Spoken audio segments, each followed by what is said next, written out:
Right, good afternoon, and thank you so much for joining us at this time. You're watching News Analysis live on Politics and Business TV.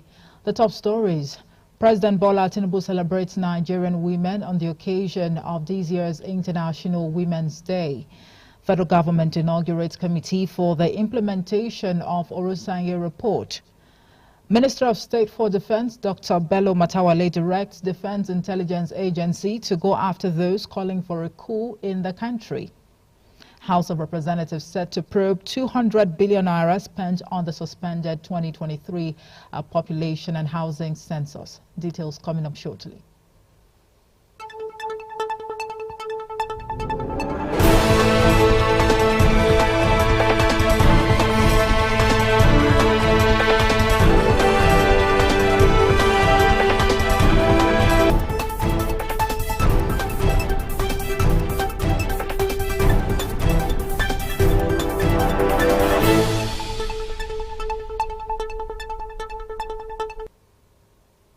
Right, welcome back. I am Omoife Peace Osemere. Now, President Bola Tinubu has celebrated Nigerian women, hailing them as a pivot of the nation on the occasion of this year's International Women's Day.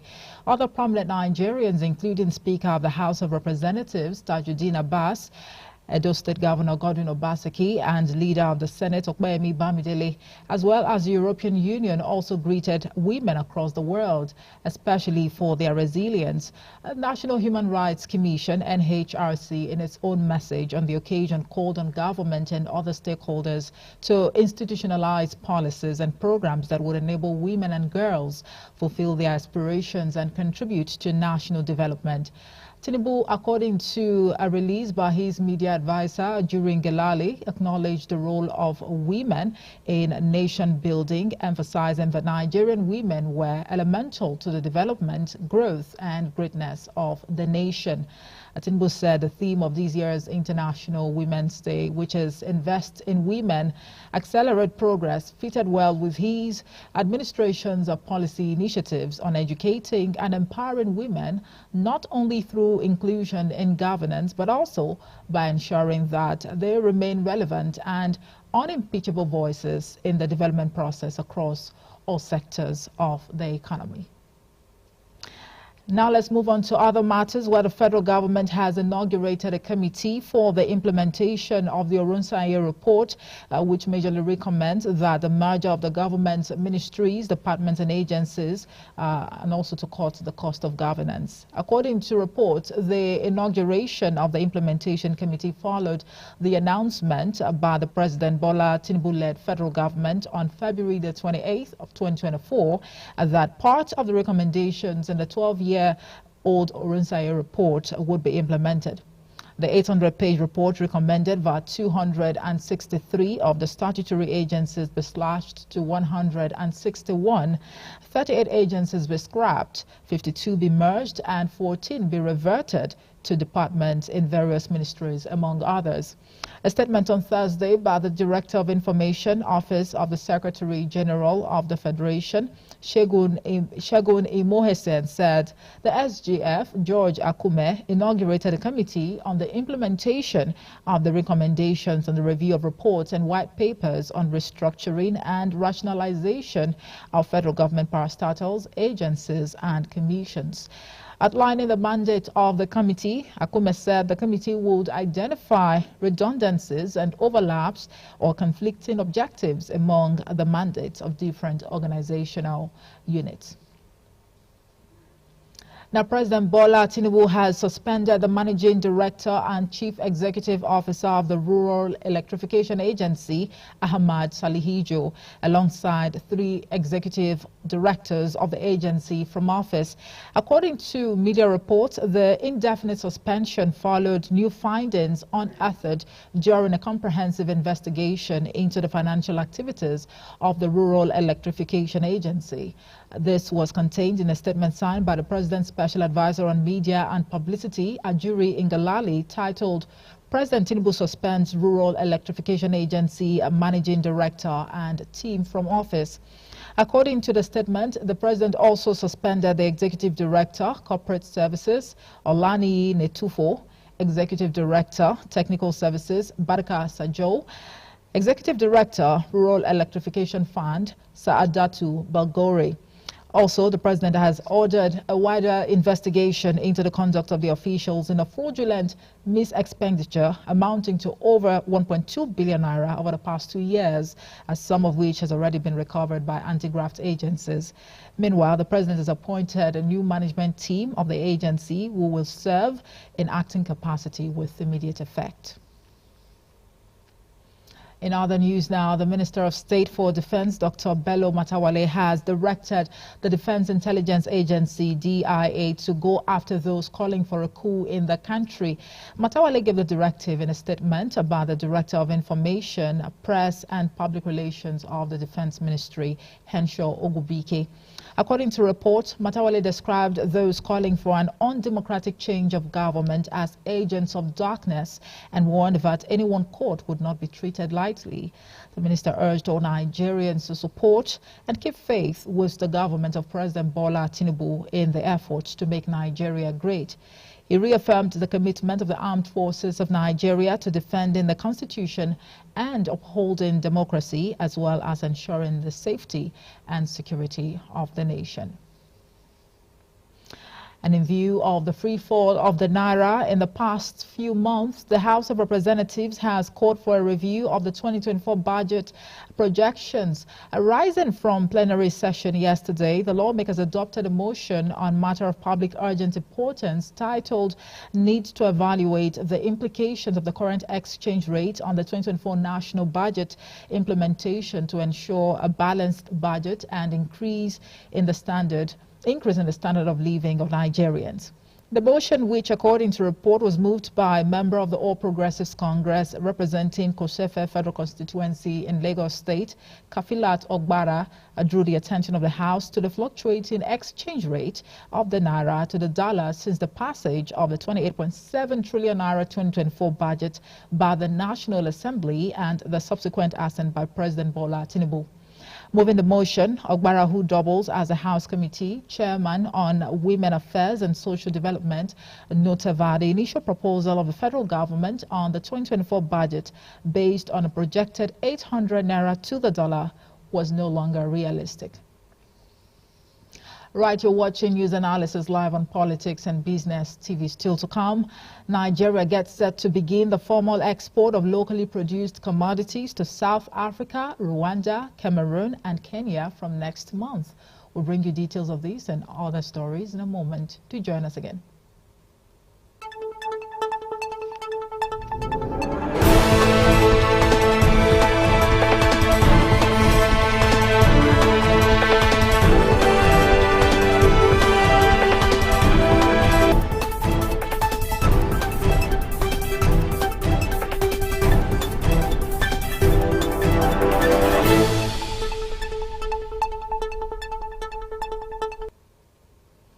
Right, welcome back from that break, and thank you so much for staying tuned. If you are just joining us, this is News Analysis live on Politics and Business TV. We move on now to other matters as the House of Representatives is set to probe the 200 billion naira spent on the suspended 2023 population and housing census.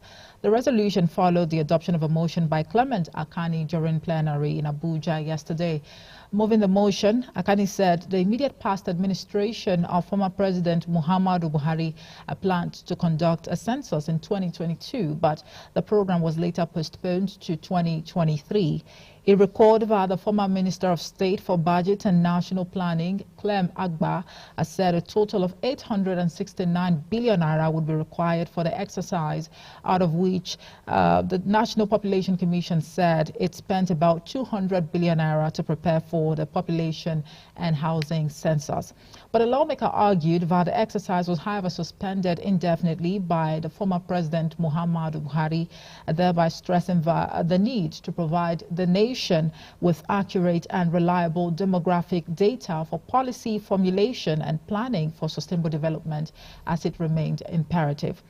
Adopting the motion, the House mandated the Committee on Population to invite the Director General of the NPC to explain how the 200 billion naira meant for the suspended 2023 housing and population census was spent, and urged the committee to report back within 4 weeks for further legislative action.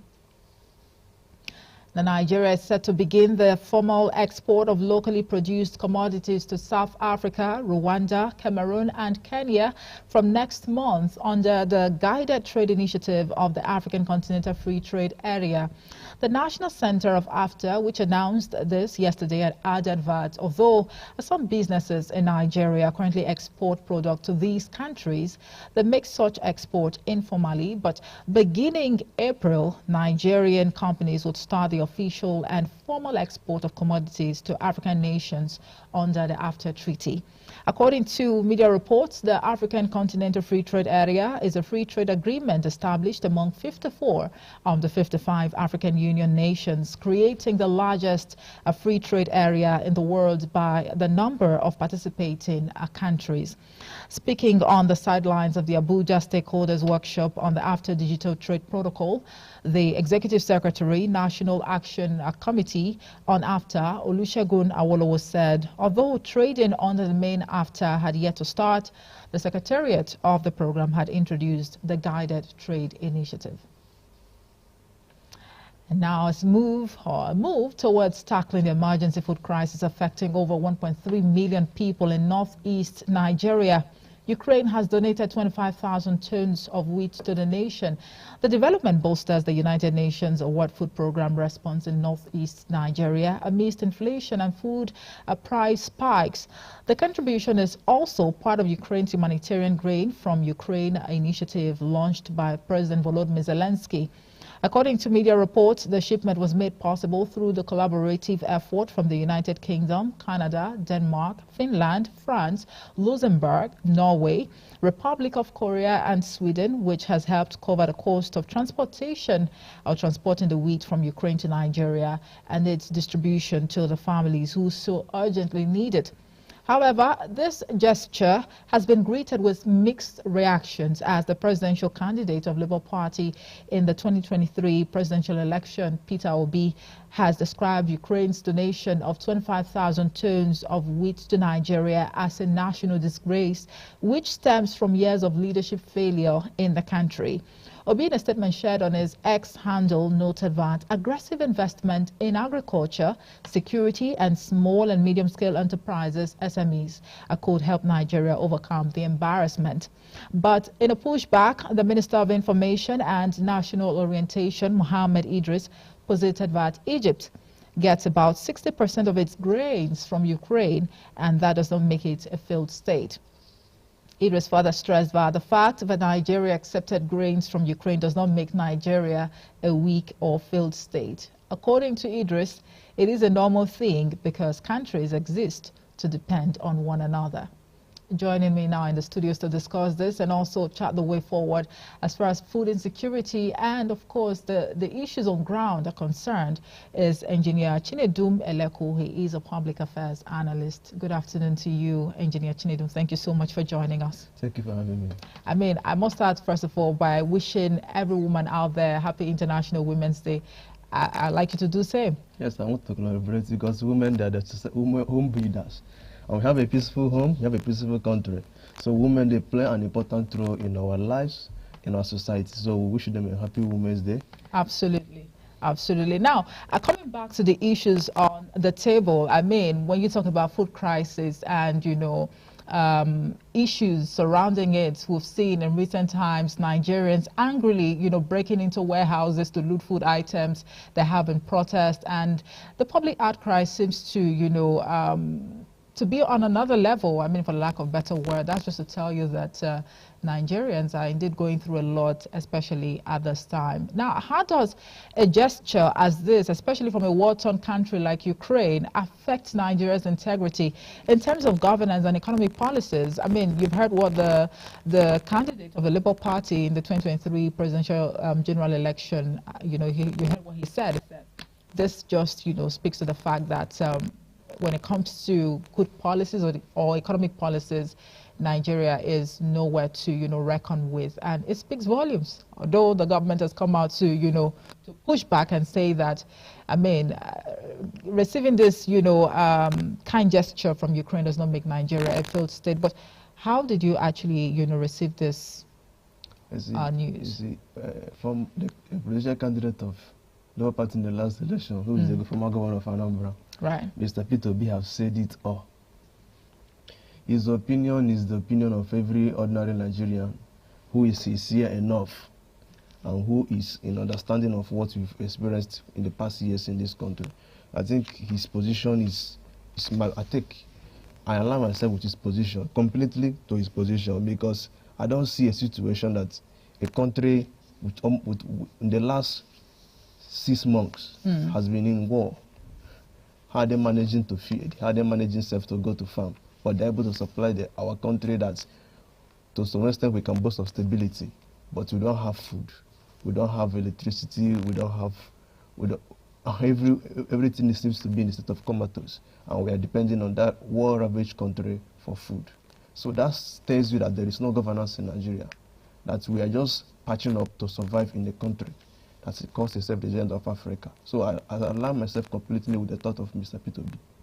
Well, if you align yourself completely with the thoughts of Peter Obi, that's your opinion. But you do know, of course, that in times like this, when countries have, one or two issues to deal with, whether, economic crisis or political crisis, there is always, a form of assistance, from the international community or even locally. So it's really no news. And should we really make a storm in a teacup over this gesture? See, the gesture is not a bad one, but you are considering where is it coming from. As I just said, the country has been in war for, and it's still persisting in that country. And this is the place you are going to depend for assistance. Okay, so this gesture, if it had actually come from the US, then we won't even, react this way. Is that it? We would still react. We will still react, but the US, they have stability in their country. There's stability in their economy. There's no utterances. If you go to Ukraine today, you cannot move freely because of the ravage with war. Then how are they managing to even provide these farm products that they can give assistance to Nigeria? Is that not embarrassing? Well, now, to what extent can this external, assistance in terms of donation address the lingering food crisis in the country? Just to those few homes that it will get to. Just to those few homes it will get to. It will not go a long way. How many people is going to get it? How many people is going to get it? Nigeria of over 200 million population. I said the other day that over 80% of the population cannot survive on 2 square meals a day. The poverty rate in Nigeria, just for 2024 alone, has increased to 38.8%. And there is projection that this food insecurity in 2024 is going to increase by 26.6 million. Is it how we are going to? So those grains supply they are giving is just going to get to so few homes, and the hunger we have in the land will continue to persist. Just like what the government is doing in what they are doing as palliative, giving handouts to people. Those things is not sustainable.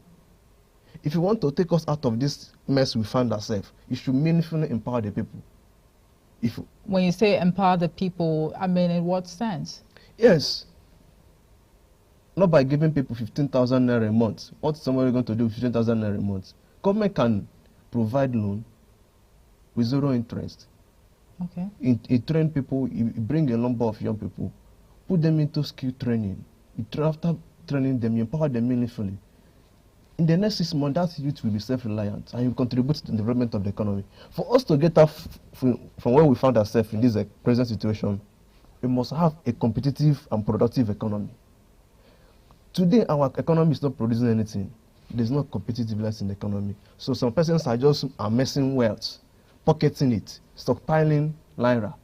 And this is why our economy has shrunk to the way it is. So we must have a competitive and productive economy for us to get out from the mess we find ourselves as a country. I think one would agree with you that there is need for the government of the day to empower the youth. I mean, especially because when you talk about, the working population, I think it comprises, of the youth mostly. But then you take a look at previous administrations, a number of programs, were introduced. You talk about the Empower programs, for example. Isn't that a form of empowerment? Those things does not. You talk about skills acquisition as well. And even you break it down to the National Youth Service Corps. There's what they call SAID programs, where, youth corps members can actually acquire a skill while in camp. But at the end of the day, how many Nigerian youths want to be self-employed? I think that's the question we should ask ourselves. It's not even the question. There is no monitoring process. When you were in the community to engage yourself in those training, did anybody monitor you after the training? Those things are just mirage. They're just mirage. There's no monitoring process. If you checkmate the training, if government has an agency or state-out body that monitors it, ready to empower those persons after those period of training, you will see that that youth will be. People of these days don't find it easy to go and work under somebody because of the stress attached to it. Somebody would like to start making money for himself or herself, but you must provide an avenue for that person to go into it, and that is what the government is not doing. Now, like you win, the empower. Those things does not work. You even have Shopee. Yeah. Those things does not work. They are just avenue that government were using to retire money. So that speaks volumes. That speaks volumes, Engineer Elekwu. So what happens is they will engage you as an empowered teacher. They don't even go to those schools they are posted to teach. They will just relax in the comfort of their home and be receiving. How much are they paid anyway? Well, that says a lot about the level of corruption in the country. But should we always apportion the blame on the government and exclude the citizens out of it? The citizens has roles to play, but the government must do their part for the citizens to follow them. Okay, now looking at previous administrations, is this the worst Nigerians have experienced in terms of economic hardship? You see, I told people, look, the challenge you have in this economy did not start yesterday. It did not start with President Buhari.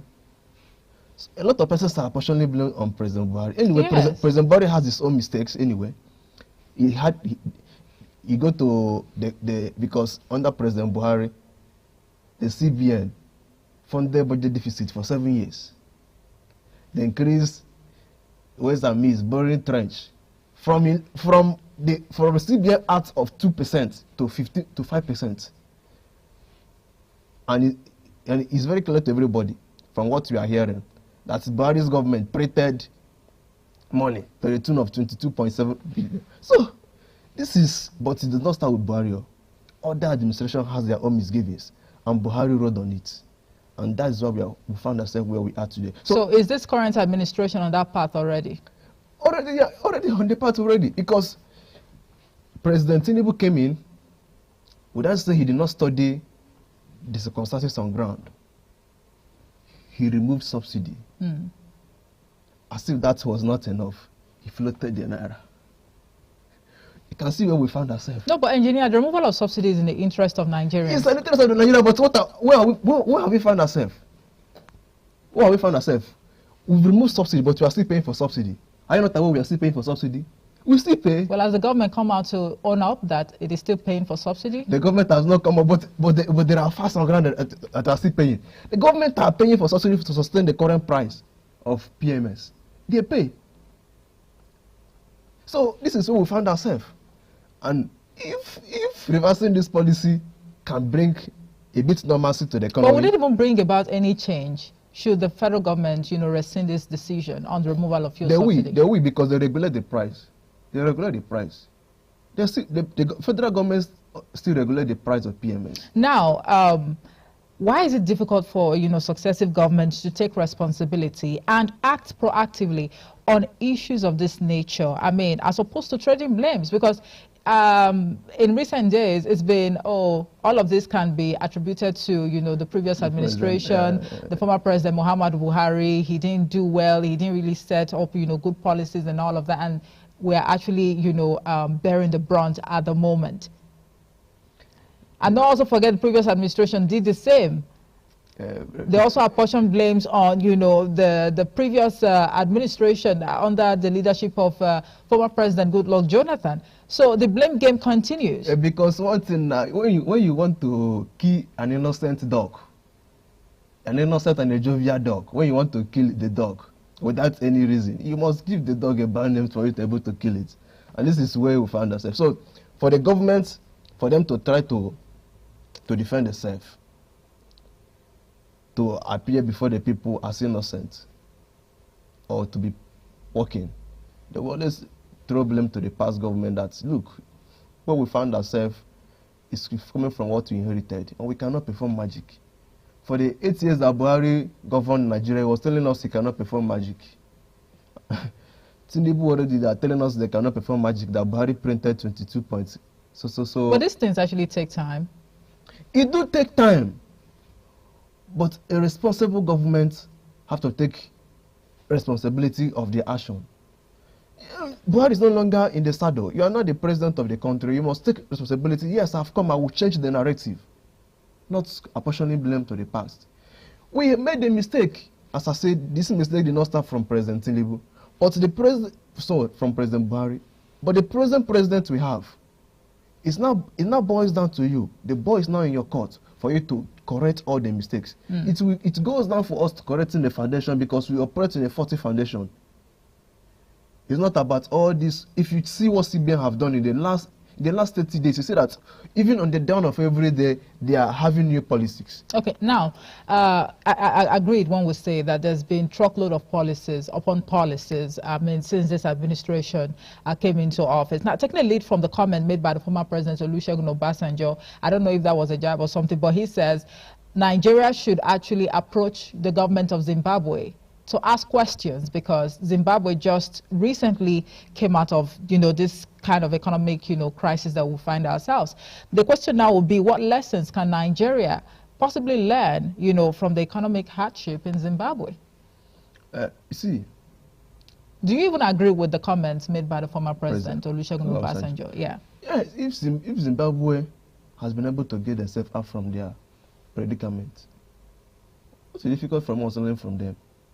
We need solution now, and they have to provide us with a solution, because Nigeria, we are heading. See, if we don't do anything to correct this, because it's on daily basis, the thing is stockpiling. If we don't correct it, Nigeria is heading to anarchy.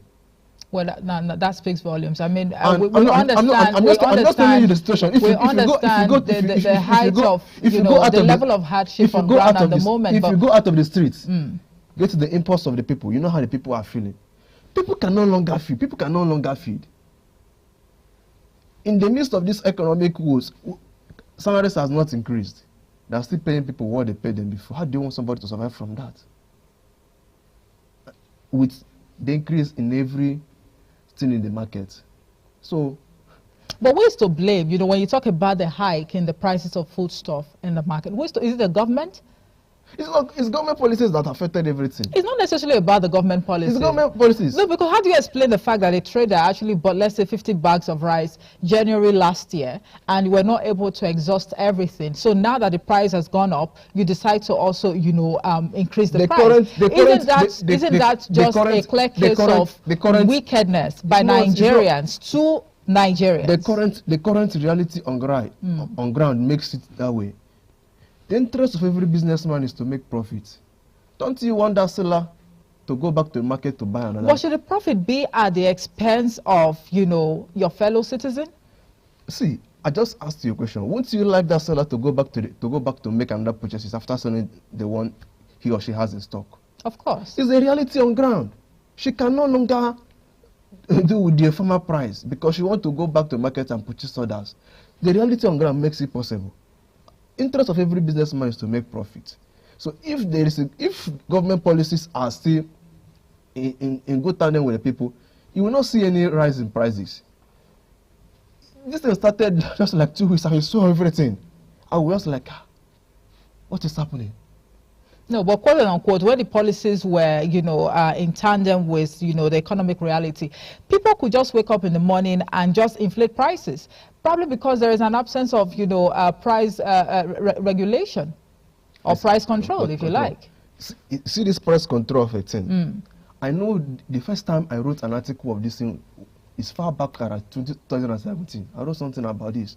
Now, federal government should have price control board. With that, you can protect the customers, you can protect the farmer. And when Falana obtained the court order for the federal government to do price control, somebody like me was happy. I was saying, maybe this government, since they are democratic enough, they will respect that order. If we would have done that, it would have given protection to customers, to farmers. Because a farmer that is producing in his farm and wants to come out to sell, and when he comes out to sell, you will see that the prices is already inflated, the man will be helpless. But if we can have this thing done, this is how the policy governments can do to checkmate all these excesses and protect the interests of the people. So I want to agree with you that we need that price control board. We need it. It should be an agency of government. With that, you see that in Nigeria, when something goes up, it does not come down. Is that fine? Who made it that way?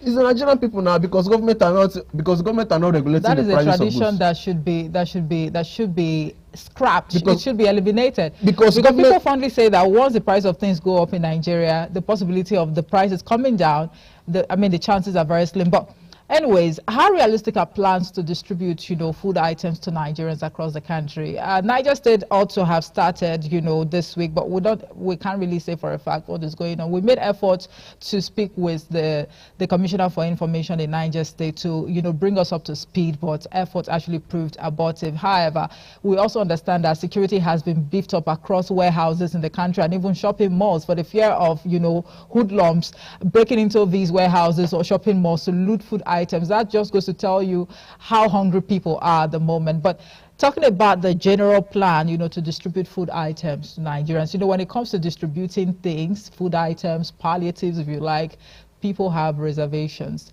But how realistic are these plans? My sister, it's not realistic. It's not realistic enough. But it will go a long way in alleviating, the hardship. How many on people ground. is it going to get to? How many people is it going to get? It will not even get up to 60% of the population. When average, every average Nigerian is passing hunger. This is a renewed hope agenda. And what we see when they say this is a renewed hope agenda. How about you keep hope alive? See. No, because perhaps when we say that your fears are actually, not completely, unconnected to the COVID-19 era where palliatives, were supposed to be distributed to Nigerians, but we heard that those palliatives were hoarded. There were palliatives recently during Christmas period that federal government provided to states. There were palliatives recently. Were you not aware? There was transportation palliative. Apart from the transportation palliative, there were let's palliative not even go back to the Christmas era. Just in Tinubu's administration we're talking about, how many people got those palliative? What these politicians or governors, National Assembly members do, when you give them to go and share, they will call their family members and members of their political parties and give it to them. The attends to all Israel, other members of the society. Okay, now, because time is not our friend, to wrap up the conversation, a number of analysts have come out to say that it's about time for Nigeria to invest heavily in agriculture. Is that the only way out of this crisis? It's one of the factors. Okay. We must get this economy to be productive. As I said earlier, this economy must be competitive. Some people we must manufacture in this economy. People in agriculture must be doing fine. People in textile will do fine. People in industry will do fine.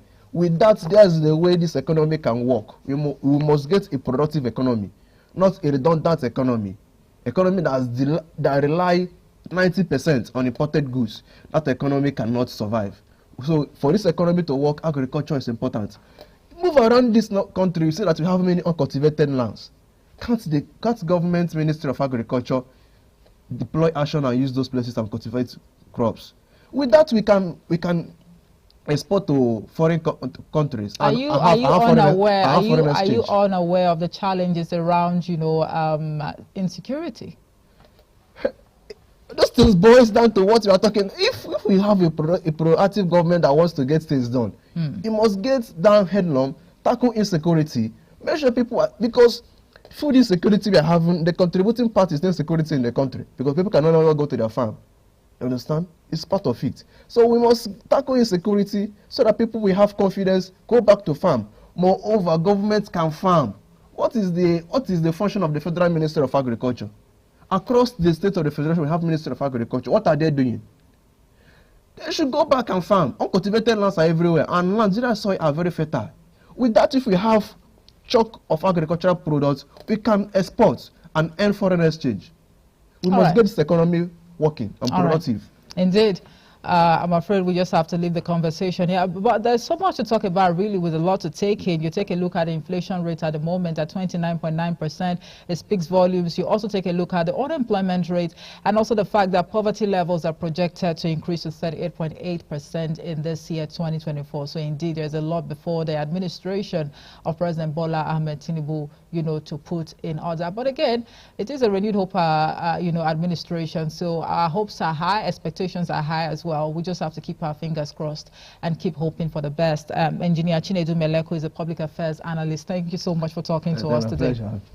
Thank you. And that's it for news analysis today. Thank you so much for watching. I am Omo of a piece of Semere. And once again, happy International Women's Day to all the beautiful women out there. I'll be back at the top of the hour, by the way, with the news update. Good afternoon.